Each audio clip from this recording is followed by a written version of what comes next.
आप सबको नमस्कार। नगर निगम के दिल्ली नगर निगम के एमसीडी के अभी चुनाव होने वाले थे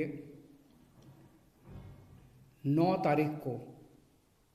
जो दिल्ली चुनाव आयोग है, स्टेट इलेक्शन कमीशन है दिल्ली का, उन्होंने सुबह सुबह एक प्रेस इनविटेशन भेजा कि आज शाम को 5 बजे चुनाव आयोग एमसीडी के चुनावों की तारीख का ऐलान करेगा, डेट्स ऐलान करेगा, किस तारीख को नॉमिनेशन होगा, किस तारीख को विड्रॉ किया जा सकता है, चुनाव किस तारीख को होंगे।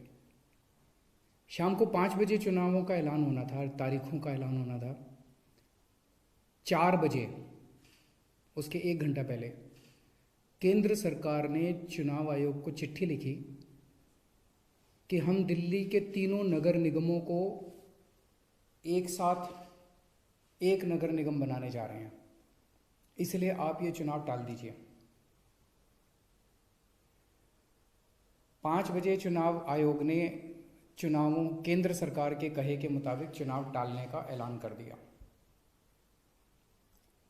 शायद भारत के इतिहास में पिछले 75 साल में आज़ादी के बाद से पहली बार ऐसा हुआ होगा कि केंद्र सरकार ने सीधे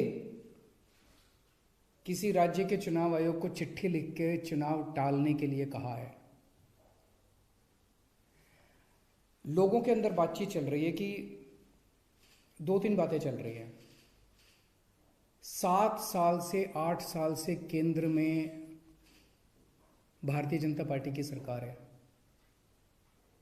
8 साल, अगर इनको तीनों एमसीडीज को एक साथ करना था, इकट्ठा करना था, 8 साल में इन्होंने क्यों नहीं किया? चुनाव की तारीखें ऐलान करने के 1 घंटा पहले इनको अचानक याद आई कि अब हमें तीनों एमसीडी को इकट्ठा करना है, इसलिए चुनाव टाल दिए जाएं।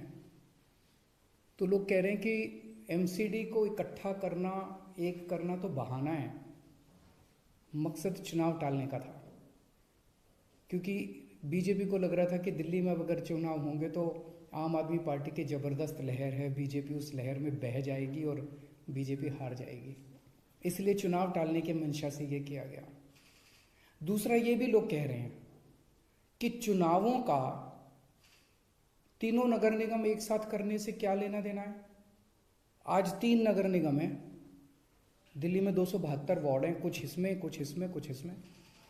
तो तीनों नगर निगम के काउंसलर अपने अलग अलग नगर निगम में बैठते हैं। चुनाव हो जाने दीजिए, अगर तीनों को इकट्ठा भी कर दोगे आप तो वो एक जगह बैठने लग जाएंगे। दोबारा चुनाव कराने की क्या जरूरत है? अभी चुनाव रोकने की क्या जरूरत है? चुनाव टालने की क्या जरूरत है?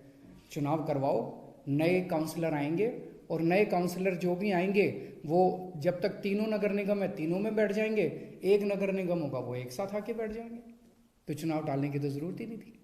लेकिन मकसद तीनों नगर निगम एक साथ करने का नहीं था। अगर करना होता तो 7 साल में कर लेते ये लोग। मकसद था चुनाव टालने का। ये देश के लिए अच्छा नहीं है, दोनों चीज़ें अच्छी नहीं हैं।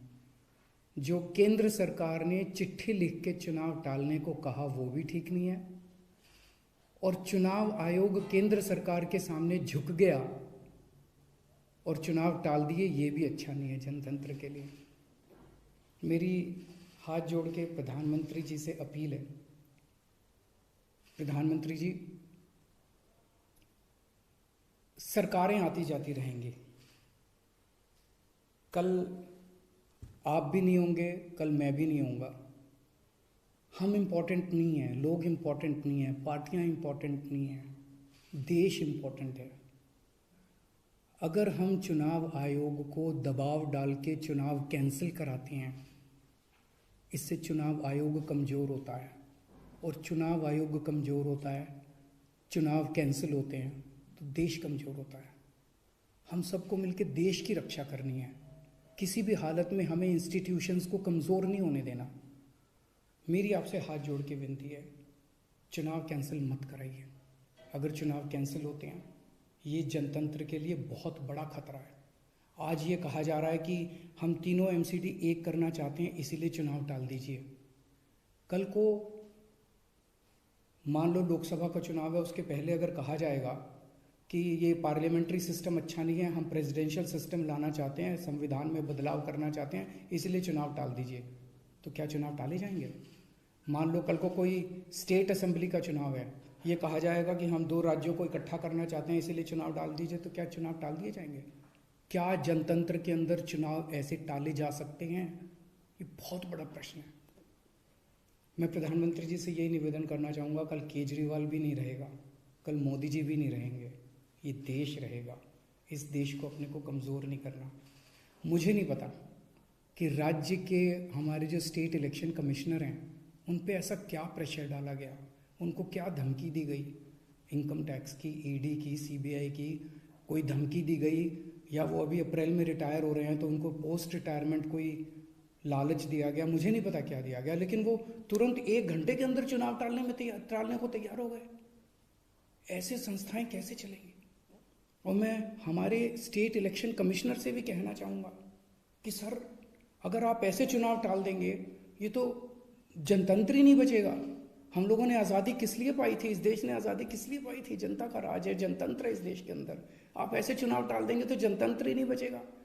मुझे नहीं पता आपके ऊपर क्या प्रेशर डाला जा रहा है, मुझे नहीं पता आपको क्या धमकी दी जा रही है या क्या लालच दिया जा रहा है, लेकिन सर, जो भी आपको धमकी दी जा रही है, जो भी आपको लालच दिया जा रहा है, बाहर आके बता दीजिए देश को, सारी जनता को बता दीजिए। देश आपके साथ खड़ा होगा, पूरा देश आपका साथ देगा। पर झुकिए मत सर, किसी के सामने मत झुकिए।